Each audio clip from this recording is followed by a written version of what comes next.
Hello and welcome to Time Edu Sir. So this is our lecture 2.21, and in this lecture we are going to know about the special method for complex combination of capacitor, part 3. So in the previous part second, we have covered Kirchhoff's law for capacitor circuits and Wheatstone bridge circuits. Okay. So now the next 2 points are charge distribution methods and infinite series methods. So इस lecture में हम लोग charge distribution method या इसे connection removal method भी हम इसी through समझेंगे और इनफाइनाइट सीरीज मेथड से कुछ क्वेश्चंस को सॉल्व करेंगे. So here is a combination of 12 capacitors और ये जो 12 कैपेसिटर्स है सारे कैपेसिटर्स इक्वल कैपेसिटेंस के होंगे और सभी कैपेसिटर्स एक क्यूब के सारे साइड्स पे कनेक्टेड है. ओके, सो एक क्यूब में 12 साइड्स होता है, सारे साइड्स पे कनेक्टेड होंगे और हमें निकालना है equivalent capacitance diagonally opposite sides में. जैसे ये ए और बी के बीच में, सबसे पहले हम ए और बी के बीच में निकालेंगे, उसके बाद फिर ए और डी के बीच में निकालेंगे. Okay, so first we will find C equivalent between A and D B and then A and D. तो सबसे पहला काम क्या करना होता है हमें कि दो पॉइंट के बीच में जहां आपको कैपेसिटेंस निकालना है इक्विवेलेंट, वहां आप सेल कनेक्ट कर दीजिए सबसे पहले. तो यहाँ पे भी पोटेंशियल का हमने क्या किया, सेल कनेक्ट कर दिया. Okay, so here we connected the cell of D. अब ये पूरा इक्विवेलेंट हो जाएगा. मान लो सी यहाँ से इसके बीच का सी इक्विवेलेंट, तो V is equal to Q by C equivalent as यहाँ से चार्ज Q जाएगा और इन भी करेगा Q charge. Okay, now we will distribute the charges in the plates of the capacitors. जितने भी कैपेसिटर है सारे कैपेसिटर्स पे हम चार्ज को डिस्ट्रीब्यूट करेंगे. देखो सबसे पहला काम क्या करना होता है इसमें, अब देखो जिस कॉर्नर से चार्ज इन कर रहा है, सपोज ए से चार्ज इन कर रहा है और बी से बाहर निकल रहा है, तो यहाँ से चार्ज बाहर निकलेगा, तो जितना इन करेगा उतना ही बाहर निकलेगा. और आपने पढ़ा भी है कि जो आइसोलेटेड प्रीवियस लेक्चर में आपने देखा होगा, अगर आपने पिछला लेक्चर नहीं देखा है तो पहले आप उसे देख लें, फिर आपको ये आसानी से समझ में आ जाएगा. तो ये जो आइसोलेटेड प्लेट्स है कैपेसिटर्स का, जो कि सर्किट किसी टर्मिनल से कनेक्टेड, सपोज ये तीनों प्लेट जो है पोटेंशियल यहाँ पॉजिटिव टर्मिनल से कनेक्टेड है, इससे पोटेंशियल बी से. ओके, और ये यहाँ बी पॉइंट पे देखोगे ये तीन प्लेट जो है सब नेगेटिव टर्मिनल से कनेक्टेड है. तो यहाँ हमने क्या देखा था कि जो कनेक्टेड प्लेट्स होंगे के ऊपर टोटल चार्ज जो होंगे, यहाँ पे जितने चार्ज, यहाँ मान लो अगर जो चार्ज इन कर रहा है टोटल चार्ज यहाँ पे और यहाँ से सारे चार्जेस को आप जोड़ोगे तो 0 होना चाहिए, या फिर इसका मतलब ये हुआ जितना ये इन कर रहा है उतना ये बाहर निकलेगा. राइट, तो सपोज यहाँ से अगर हम इन कराते हैं Q/3, तो यहाँ भी Q/3 और यहाँ भी Q/3. ये इक्वल इसलिए हुआ क्योंकि कैपेसिटेंस तीनों में इक्वल है और चार्ज का डिस्ट्रीब्यूशन होता है कैपेसिटर के कैपेसिटेंस के रेशियो में. So if all three capacitors are of equal capacitance, so charge will be equally distributed among the capacitors. और यहाँ बी पॉइंट पे आप देखिए जो चार्ज वापस क्यू निकल रहा है, क्योंकि इसको वापस से क्यू इन करना है बैटरी सेल में, तो यहाँ से इसका मतलब है कि यहाँ क्यू बनने के लिए इन तीनों कैपेसिटर्स के पास भी चार्ज Q/3 ही यहाँ से निकलना चाहिए, Q/3 यहाँ से Q/3. ओके, अब यहाँ 6 कैपेसिटर का चार्ज तो हमें मिल गया. अब बाकी के 6 का हम क्या करेंगे देखते हैं. तो लेट अस सी, अब यहाँ से देखो इस पॉइंट से फिर से ये Q/3 मूव करना शुरू करेगा, तो इसके लिए एक रास्ता यहाँ बन रहा है और एक ये यहाँ बन रहा है. ओके, तो ये दोनों में डिस्ट्रीब्यूट होगा. सिमिलरली ये यहाँ से जाके यहाँ दोनों में डिस्ट्रीब्यूट होगा, फिर से ये यहाँ से अगर ये चला तो फिर ये ऊपर जाएगा और इसमें जाएगा और ये यहाँ से आके ये दोनों मिलके इधर जाएगा. सिमिलरली ये यहाँ से चला ये Q/3, तो ये इसमें इन करेगा और ये इसमें इन करेगा और फिर ये मिलके यहाँ चला जाएगा. ओके, अब देखते हैं कैसे जाएगा. ये Q/3 फिर से दो इक्वल पार्ट में बटेगा, तो यहाँ हो जाएगा Q/6 और यहाँ भी हो जाएगा Q/6. ओके, अब देखो ये Q/6 यहाँ से इन करेगा और यहाँ से ये Q/3 निकला, इसमें इस वाले प्लेट में Q/3 जाएगा, यहाँ पे ये जाएगा Q/3 और यहाँ भी जाएगा ये Q/3. ओके, सॉरी ये Q/3 जा रहा था, Q/6 इक्वली डिस्ट्रीब्यूट हो, Q/3 इक्वल डिस्ट्रीब्यूट हो जाएगा दोनों कैपेसिटर. तो ये हो जाएगा आपको, तो इसमें भी Q/6 जाना चाहिए. ओके, यहाँ से ये Q/3 इन दोनों सर्किट में जो मूव करेगा इस दोनों वे पैथ में, इसमें भी Q/3 यहाँ Q/6 जाएगा और यहाँ Q/6 जाएगा। इस कैपेसिटर के पास Q/6 और इसके पास भी Q/6 चार्ज होगा, ठीक है। फिर ये Q/3 यहाँ मूव करेगा तो यहाँ भी Q/6 हो जाएगा और यहाँ पे भी Q/6 हो जाएगा। अब ये Q/6 यहाँ से ऊपर जाएगा और ये Q/6 मिलके इसमें क्या करेगा Q/3, फिर ये दोनों Q/6 मिलकर यहाँ Q/3 जो ऑलरेडी हमने मेंशन कर रखा है, और ये Q/6 फिर से Q/3। ओके, तो हमने सारे कैपेसिटर्स के पास चार्ज को डिस्ट्रीब्यूट कर दिया। Okay, so now we will calculate C equivalent. देखो इसके लिए हम क्या करेंगे, अब यहाँ पे अब सीरीज पैरेलल ढूंढने का कोशिश करेंगे, वेरी कॉम्प्लिकेटेड। तो हमें क्या करना है, यहाँ पे पोटेंशियल लूप मेथड देखना है। सपोज वी ए, देखो वी, सपोज इसको नाम दे दिया हमने X and this is Y. Okay, ये पॉइंट x है और ये पॉइंट y है। तो अगर मैं ये कहूँ potential at a minus potential at, ऐसा करके अगर पोटेंशियल एट a इसको नाम दिया है यहाँ पे, यहाँ से स्टार्ट करो, ये potential V A minus V X. Okay, तो प्लस यहाँ से देखो V X minus V D, and यहाँ से सॉरी वी वाई और यहाँ V Y minus V B plus V Y minus V B. तो ये यहाँ पे ये कुल मिला के क्या हो जाएगा, ये हो जाएगा हमारा V A minus V B, ये हो जाएगा हमारा V A minus V B. और V A minus V B क्या है, ये वाला net potential. So we can write it, इसको पहले सॉल्व करते देखते हैं। V A minus V X क्या हो जाएगा, ये देखो V A minus V X हो जाएगा हमारा V A minus V X. ये इसके पास कैपेसिटेंस कितना होगा, Q/3C, ये हो जाएगा Q/3C। क्यों, यहाँ पे C इज इक्वल टू आप कर सकते हैं, यहाँ पे V निकाल सकते हैं, है ना, C Q/3C, ठीक है। तो V इज इक्वल टू क्या होता है Q/C, तो Q/3C, सो Q/3C। सिमिलरली यहाँ पे क्या हो जाएगा, ये प्लस ये हो जाएगा Q/6C, और ये क्या हो जाएगा फिर से Q/3C plus Q/3C। Okay, is equal to V A minus B B क्या है हमारा V है। अब इसको सॉल्व कर लो फटाफट, ये हो जाएगा हमारा 6CL से 2Q plus Q and plus 2Q is equal to V की जगह पे आप लिख सकते हो Q/C equivalent. Now this will become 5Q/6C is equal to Q/C equivalent. तो ये Q और Q कैंसिल हो गया। ओके, तो हमारा हो जाएगा 1/C equivalent is equal to 5/6C, and finally what we will get, C equivalent is equal to 6/5C. so this is the answer. so ये हमारा C equivalent हो जाएगा A और B के बीच का। अब हमें क्या करना है, अब हमें निकालना है यहाँ पे A और D के बीच का capacitance. Okay, so now we have to find C equivalent between A and D.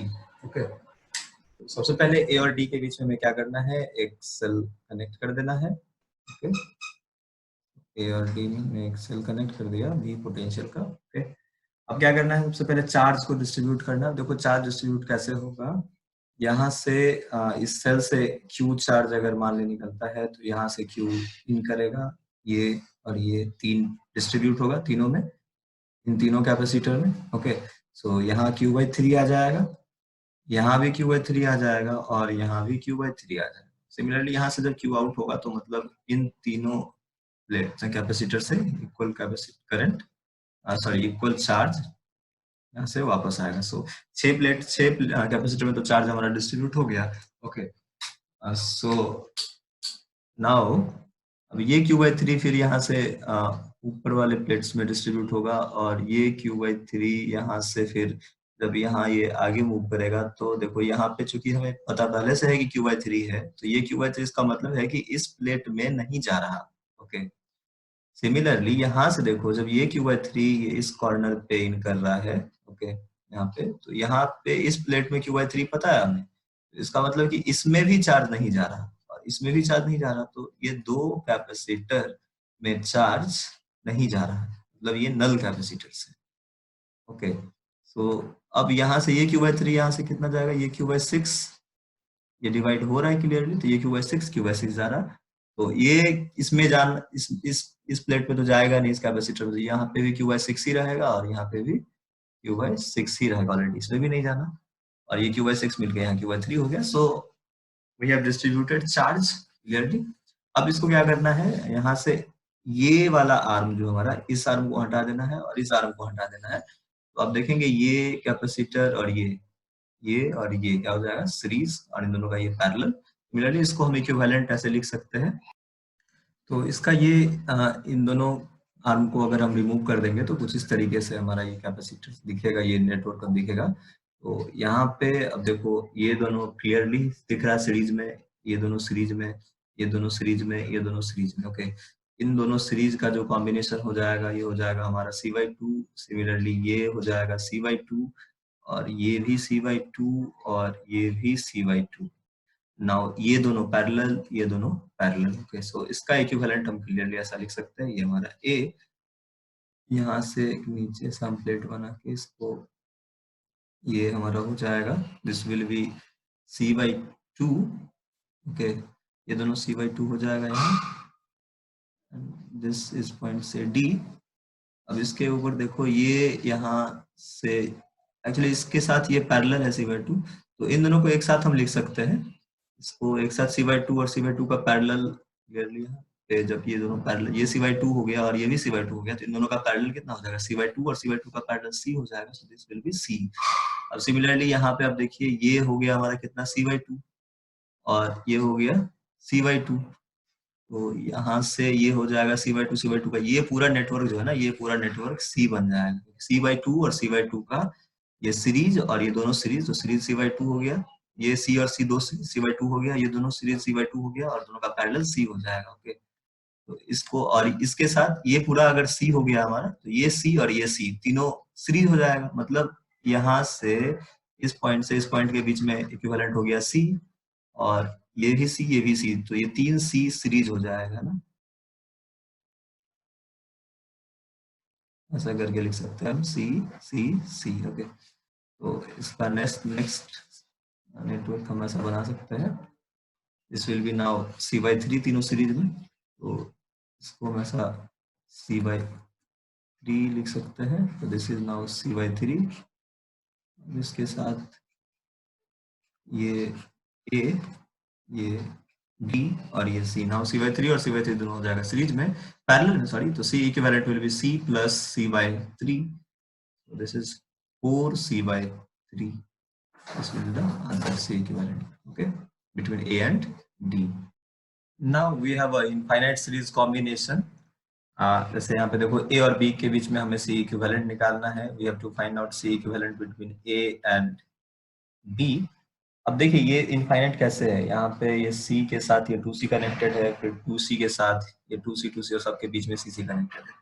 तो इसको, इसका इक्विवेलेंट कैपेसिटेंस निकालने का काफी एक आसान सा तरीका है। यहाँ पे आपको बस एक चीज ऑब्जर्व करना ये होता है कि जैसे ये A और B ये पॉइंट है, उसी तरीके से आप देखेंगे यहाँ पे इस तरीके से ये पॉइंट और ये पॉइंट, सपोज इसे मैं नाम दूं P और इसे नाम दूं Q, सपोज इसे नाम दूं R और इसे नाम दूं S।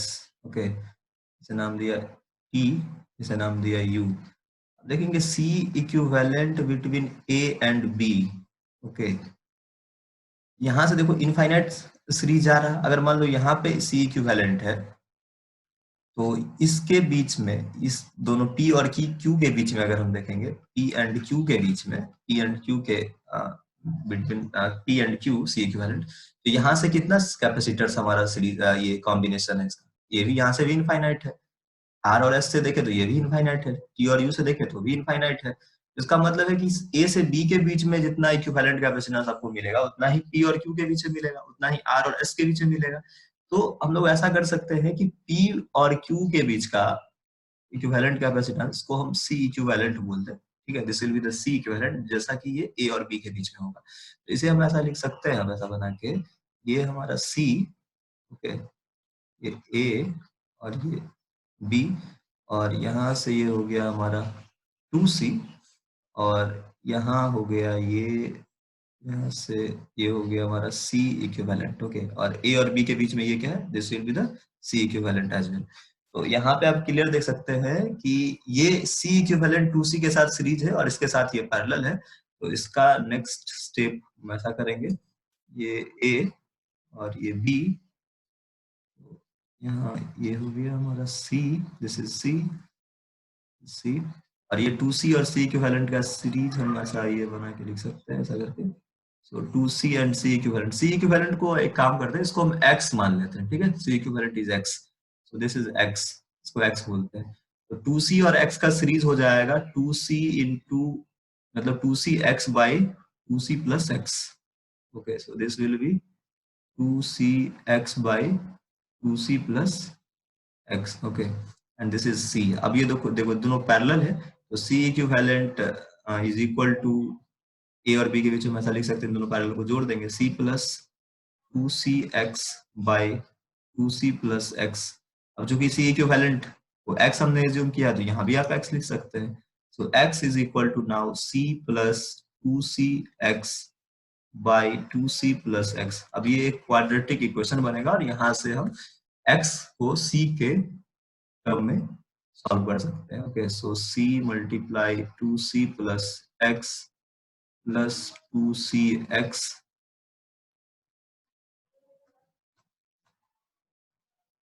2C plus X plus ये हो गया हमारा 2CX divided by 2C plus X, और इधर X, इसको से मल्टीप्लाई कर देंगे तो हो जाएगा X into 2C plus X,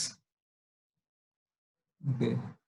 ये इसको अब थोड़ा सा सॉल्व करो तो ये हो जाएगा 2C square plus CX plus 2CX, इसको थोड़ा डिवाइड कर दे तो 2 से मल्टीप्लाई करते तो 2CX प्लस X स्क्वायर